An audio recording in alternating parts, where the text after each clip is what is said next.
To this side. Okay. So,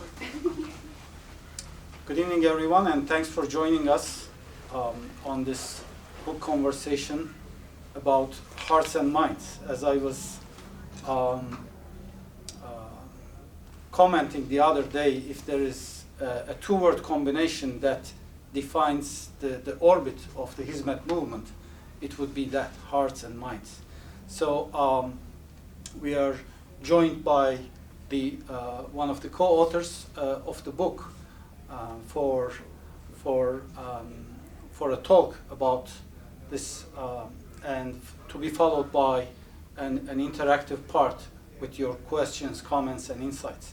But prior to that, these schools, as I try to explain in many encounters, are institutions with very maybe spiritual motivations, but by their founders and teachers and people who are involved. But their outcome is very secular. It's a very equal opportunity and equal access system all over the world. And we have two graduates with us from these schools. So I'll turn each one in taking turns and ask them to give 1 minute responses to my questions before we get into the main session. So I'll start with you, Bunafsha. Why don't you introduce yourself to us, where you're from, and your studies? Good evening, everyone. My name is Bunafsha. I come from Tajikistan, Dushanbe. I've attended Tajik Turkish schools in Dushanbe. I started attending the schools in 2010 and graduated in 2015.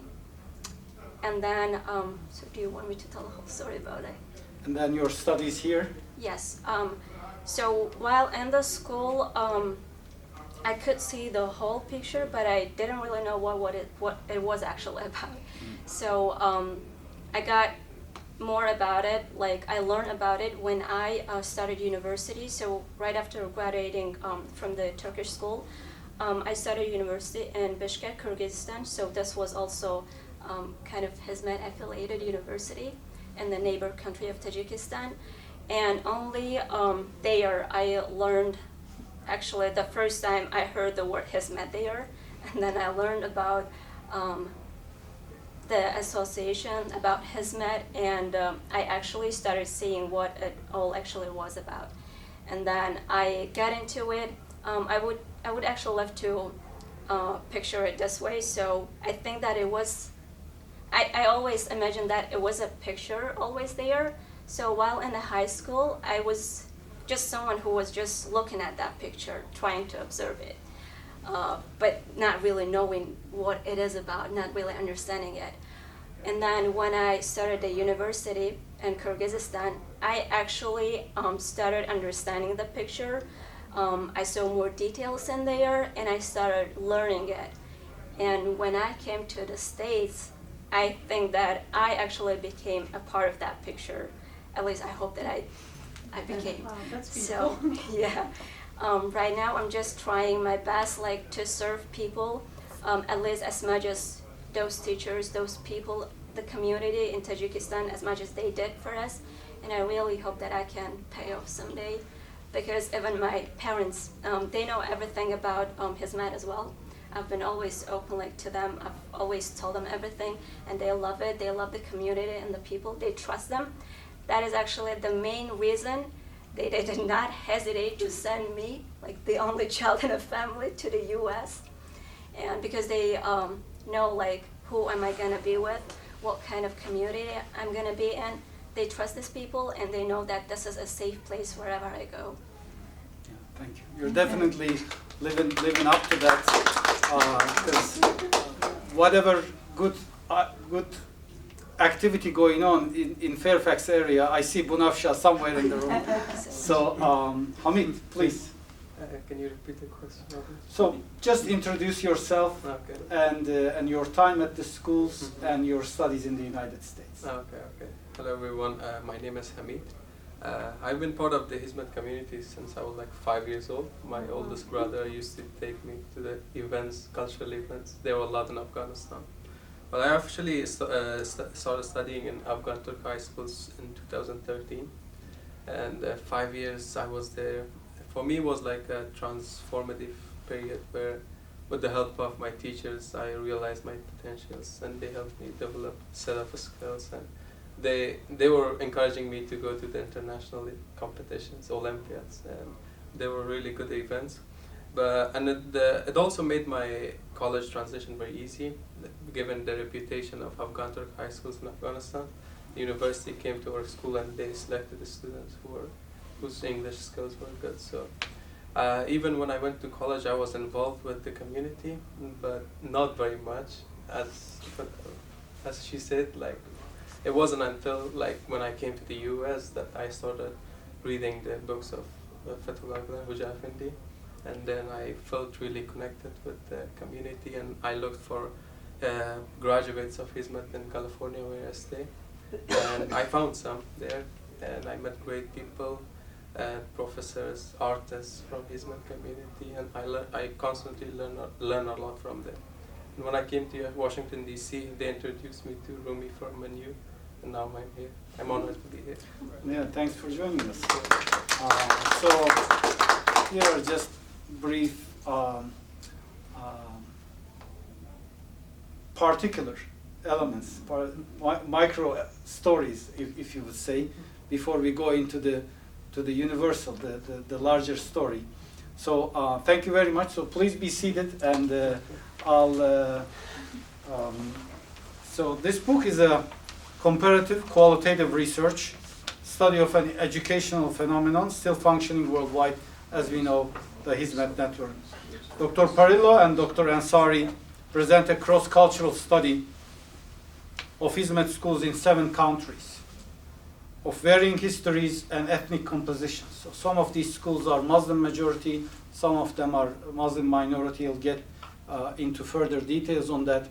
And in each case, while the underlying foundational elements are shared, the way the institutions operate in a context-specific manner differ, and contributing to the interethnic harmony in different ways, on one hand, and in a shared nature on the other. So our speaker tonight, is a Professor Emeritus at William Paterson University, author of a dozen books, a past Fulbright recipient, producer of 6 award-winning PBS documentaries. We had very interesting conversations on that, and the past vice president of the Eastern Sociological Society. So, Dr. Parrillo, the floor is yours.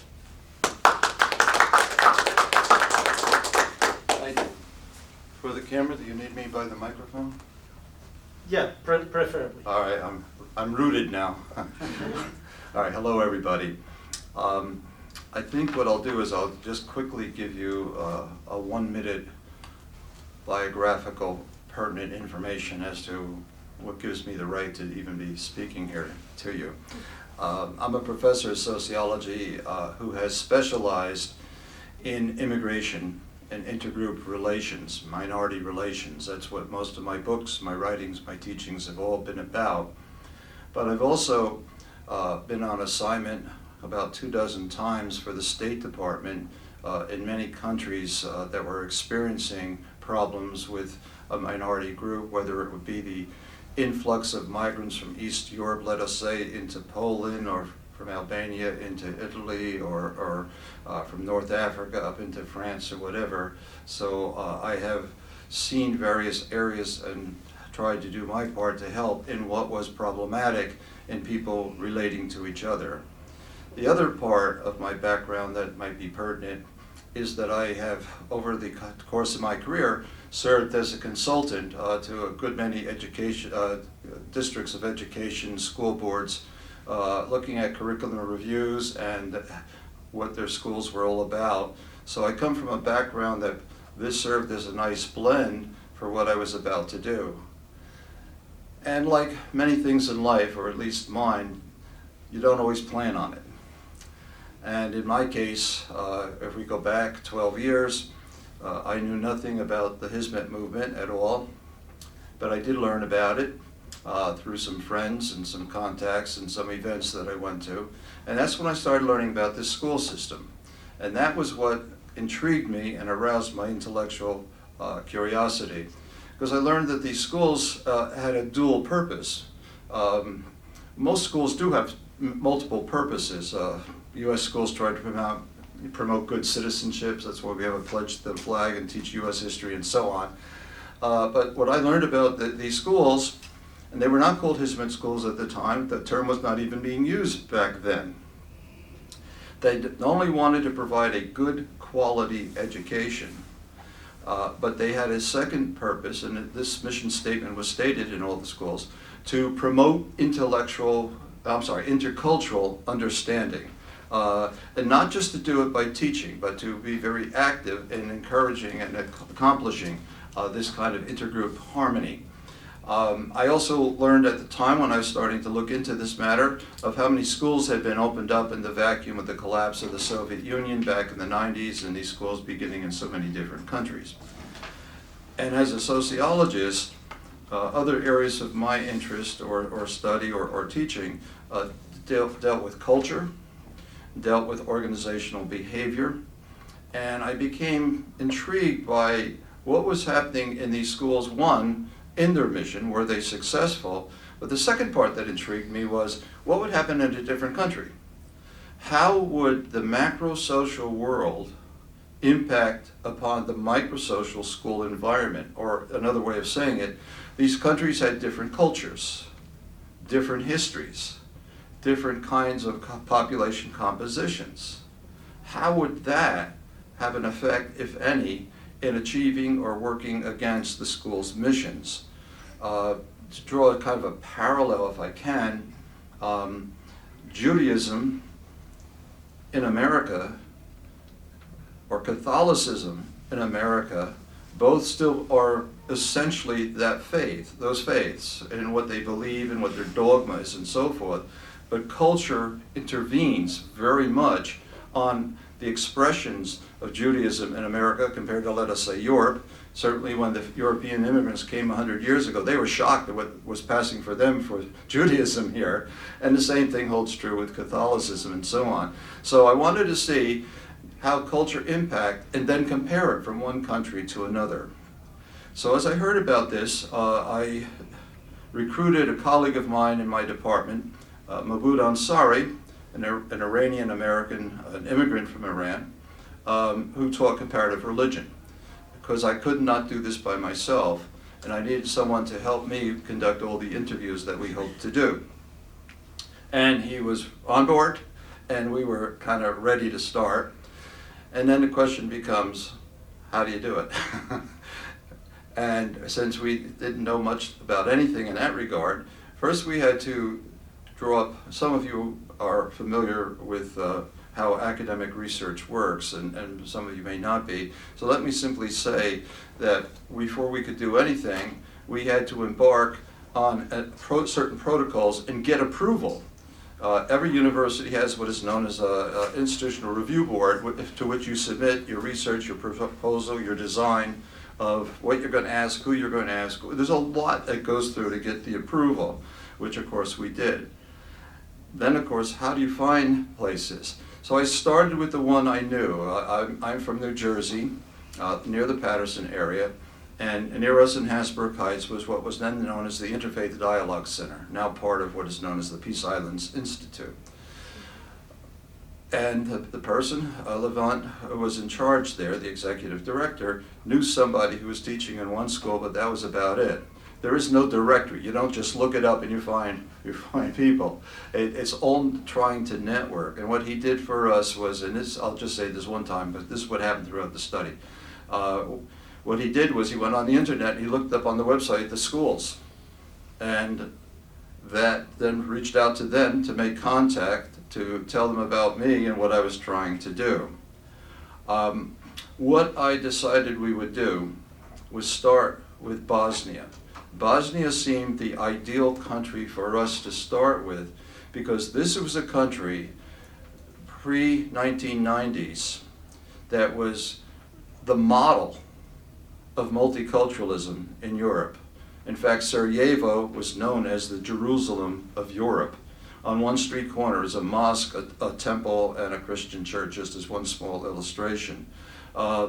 Everyone got along beautifully. There were no problems there until the 90s. And you all know the history of what happened there. A very terrible, terrible violence, killings, so-called ethnic cleansings occurred.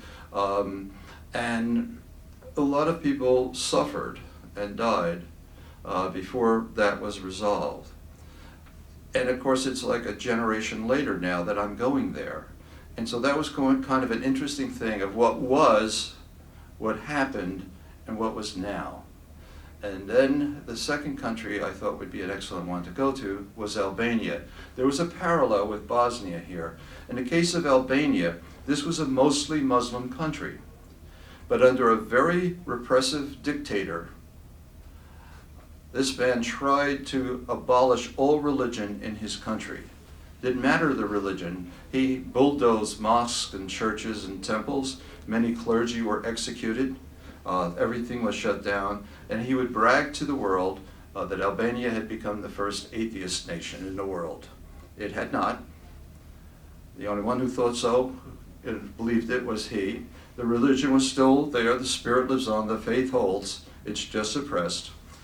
So now it was, again, a little more than a generation later, and I thought that was two interesting places that we might take a look at in terms of what religion was seen as problematic and then suppressed now. So that's where we started our first year. I'll come back to this in a moment. We had no funding. This was a shoestring budget with support from people in the movement who were kind enough to help us find places and all. So at the end of each academic year, we set on our journey somewhere for about a month before their schools closed, and that would be it for 1 year, and then the next year we started up again. So over the course of 4 years, this field research was conducted. In the second year, we went to Kazakhstan. Kazakhstan provided another interesting kind of choice that would be a good cross-cultural comparison. First of all, it's Central Asia, it's not Europe. Secondly, Kazakhstan had a long history of being a multicultural country as well. I mean, it had Russians and Germans and other people in there, to be sure. The suppression there was of Kazakh language and culture, but it was a very different kind of country, and again, mostly Muslim, but a very different kind of Islam, and here's where culture comes into the play.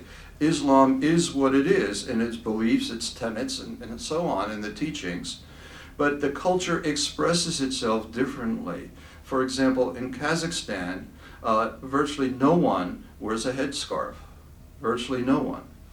Whereas in other countries, it may be mandatory or it may be optional, but more prevalent. So that's just one tiny small example. So Kazakhstan was our second choice.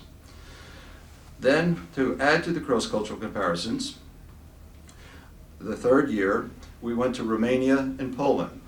Now what we had was extremely minority representations of Islamic faith among people, predominantly not only Christian countries, but Christian really dominated not just in population, but in basically the almost everyday practices, either of Catholicism or Orthodoxy. And so that was the third kind of major comparison. In the fourth year, we concentrated on Canada and the United States. Here now we had two immigrant receiving nations, very much multicultural, both with Christian majority populations, but very secular and extremely tolerant of religion. So these were very different cultural milieus, if you will, to take a look at. Over the course of these 4 years, we interviewed well over 400 people. We interviewed students, teachers, administrators, parents, and financial supporters, businessmen. Now, forgive me if I'm a little too simplistic here, but I need to say, just so you know before I tell you what some of the findings are, which are in the book, an interview is not simply asking a question and getting an answer. yes, you can do a Q&A, but if you're doing a scientific investigation, there needs to be much more to it than that. Not only the questions that have already cleared your institutional review board, but first of all, who are you interviewing? If I go to a principal and I say, could you send me 10 students to interview, those are hand-picked students by that principal who will say what he wants them to say. So what we didn't do was that. What I did was some sort of scientifically random sample. For example, I might just go every third student or every third parent. We were the ones picking who we interviewed. So selection is important. Also what's important is the person, the student, the teacher, whomever, needs to feel comfortable in the answer so that they don't give you what they think you want to hear. You want them to be honest with you. You want them to feel comfortable. So you assure them of anonymity, that their names will never ever be used. You assure them of the confidentiality of it, that they will be part of an overview response that we get from various places. And you start with some questions that help relax that environment, because I'm a stranger with a stranger, so you try to do that. There's also the kinds of questions you ask. You've all watched some courtroom drama at one point or another, I'm sure. Objection, Your Honor, leading question, so you don't ask the question that pulls out the answer already. All right, so there's a whole set. When you are someone who is trained as an interviewer, there's various techniques you know that you should and must use to have the validity to what you're doing. Back early in my career, when I was first learning about computer programming and how you put the data in order to do whatever you want, I was taught very much then as saying that I've heard is so common nowadays, garbage in, garbage out. So you be careful of what you put in there, or you're not going to get good information. So I think all of that's kind of important for you to know before I now tell you what we found. We certainly found cultural differences. Culture did impact on some of the schools in many ways. For example, one very popular way in which the bonding of teacher and student, which was incredibly tight. One of the findings we found was this incredible bonding between teacher and student, far more than I found in any of the school systems that I looked at here as a consultant. One student would say to me, he's more than my teacher, he's like my big brother. She's more than my teacher, we're like family, another one would say. And I heard that kind of thing over and over again without prompting it I was just exploring about teachers or whatever, and this would come out. And tea time was a very popular pastime, a wonderful Turkish custom, which I adore, and I love Turkish tea. And tea time, the students told me about it first, before the teachers did, before I pursued it with them. About one of their favorite parts of the day was tea time, which was after the formal classes, sitting down, a small group of teachers with maybe 10, no set agenda. It was whatever it was to be. What would you talk about? I said, we talk about many things. How to be a good person, for example, would be one. I could talk to my teacher, I can't tell things to my parents about, and that kind of thing was coming forth. But tea time was not popular in the schools in Canada or in the United States, where it very much was so in Kazakhstan, Albania, and Bosnia as cases in point, and to a limited degree in Poland and Romania. Part of the bonding was teachers going to visit the families. At least once a year. And if the student was a boarder and lived 3 hours away, let us say, that teacher would typically take his or her whole family and go for an all-day visit with the family. And there were reasons for that. Part of it had to do with bonding. Part of it was trying to create now the triad, which the school systems would tell me about, the educators, the administrators would tell me about all the time, about, parent, student, teacher, and school going together. All of that was to check out at these visits the economic status of the family, how they lived, how many were there, was there greater financial need perhaps for increased scholarship based on performance, that sort of thing we found out too, was kind of interesting.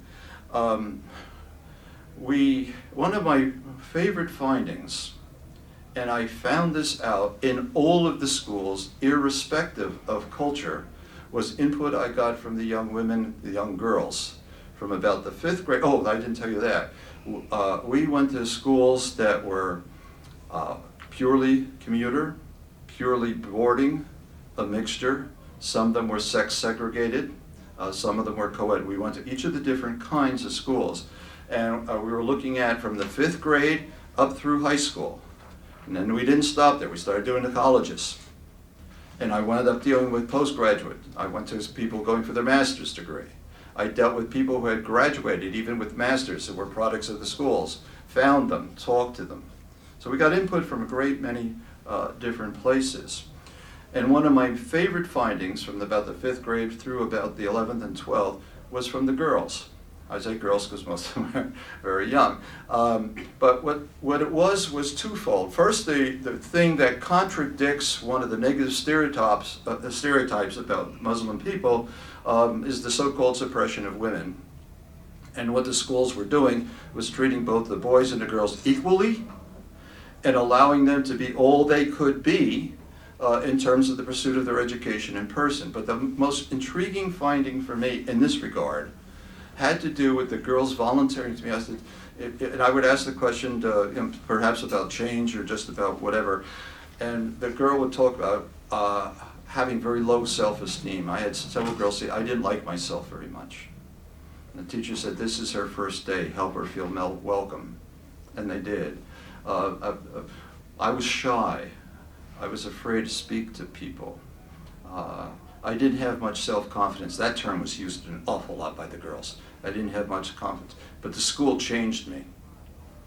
Now I feel comfortable in who I am, and I feel comfortable in talking, and so forth. That building up of self-esteem and self-confidence in the girls, I think, was one really wonderful findings that we came upon. In some of the school systems, culture intervenes. For example, a difference between a United States, an American, or a Canadian school is that these schools are located usually in areas where there are very affluent suburbs and very excellent public schools in suburbia that these schools now must compete against. So in the Canadian and US schools, the emphasis, especially from the parents, is that the Turkish kids go there to keep the ethnic identity, the culture, the language alive, preserved in a secular multicultural setting where assimilation is the norm, to help hold on to the vestiges of the ethnicity as well.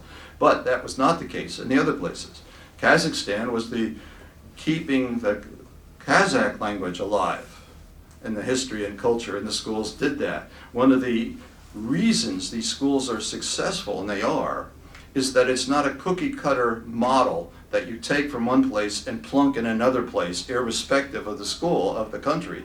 You take into consideration who the people are and what is going on there to make the school and its curriculum not only oriented toward quality education with state-of-the-art facilities in science, technology, engineering, math, and so on, but also this other business of making sure that what is happening is educating the whole person. It's a very different kind of thing. Too many teachers that I know are really good teachers, and they're motivated, but they're compartmentalized into their subject. And what happens in the classroom is important. But that's what's all is important. There might be a little friendliness after school and some after school activities, but the focus is on my subject and did you do your homework? How are you doing on the test? Did you attend? And are you participating in class? Not the whole person. I had one boy from Kazakhstan say to me, my teachers make certain that I grow here. But they also, and he's gesturing, and he says, but they also make certain that I grow here. And that, plus many other of the students talking about and using the term my heart and my mind. Hearts and minds is an expression that first came into prominence way back in the 60s during the Vietnamese War, and it was considered to be part of what the American plan was in Vietnam. but Hearts and Minds became, to me, the perfect title for this book. It's not behind me here, but if I could, oh, here's a book here. I'm out of camera range. So much of that came out that became the obvious title of the book for me. But if I can be very simplistic with you for a moment and talk about the symbolism of the cover, which I think you know before I explain it, but I'm going to do it anyway. Forgive me. What we have here is a hot air balloon in the shape of a heart drifting across the countryside where there are no borders, where there are no restrictions. Instead, what is drifting across the land is the heart. And that's part of what I learned in following, while the underpinnings of the Hizmet schools are the values of Islam, the values of Islam are by no means unique. They are, in truth, be told, the values of all religions. They may express themselves differently in worship services, rituals, and so forth, but it's the same underpinning that these schools are trying to present. And I'll come back to that a little bit later because I think there's something very important I want to say there. I'm going to go out of camera range a minute. Bye, camera.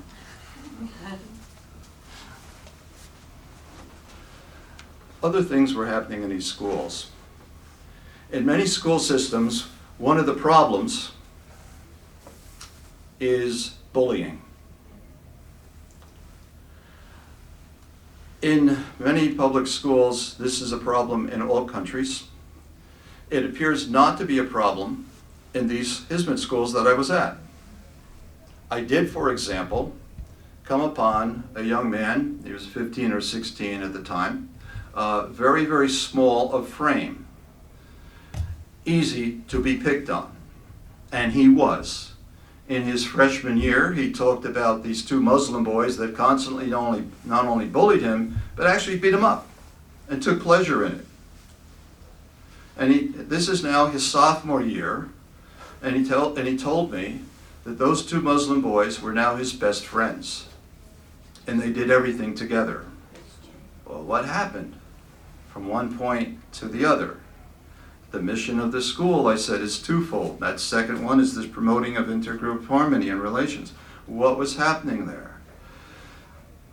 I asked the students in various ways about it. One student said, "My teacher's really cool. He knows how to stop us."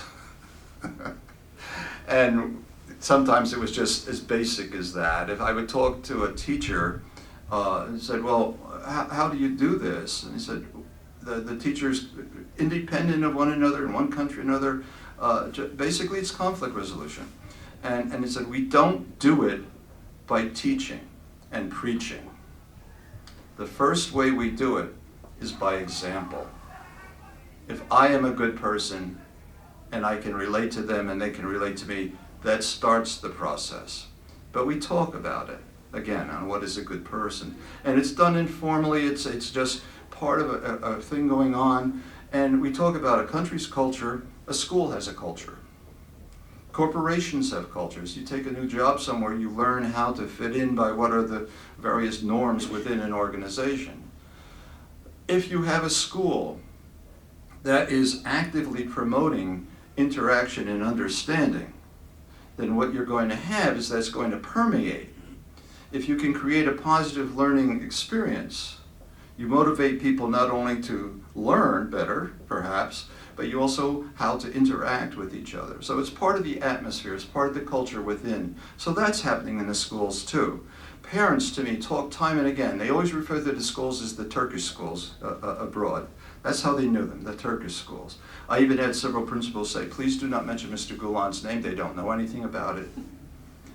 So we just looked at it and talked about it in that way. So there were those kinds of things going on as well. I talked to many businessmen. Some of them were very affluent. I interviewed one man in a penthouse apartment. Some I interviewed them at their places of business. Some of them, as I said, were well off. Others ran mom and pop store operations. I'm going to share with you one story I tell everybody. A couple of you heard this already, so you're going to hear it again because it's my favorite story. It was a man in Bosnia, working class, so he was not making a strong amount of money. He was a Christian in Bosnia who had a 15-year-old daughter in that high school I was at that time, and he was a generous supporter of the school, beyond perhaps what the normal person would contribute given the level of income. And I just asked him about it. Why are you, such a supporter here? And he told me this story. And as I tell the story to you, I would like you to picture this man in your mind's eye. Because as he would sit there and speak to me, his voice got a little slower in his delivery.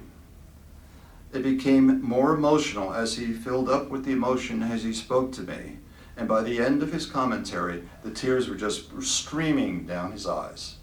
I sometimes get emotional myself telling it to people. I don't know if I will or not here, but the point is, I feel him even as I tell you about him.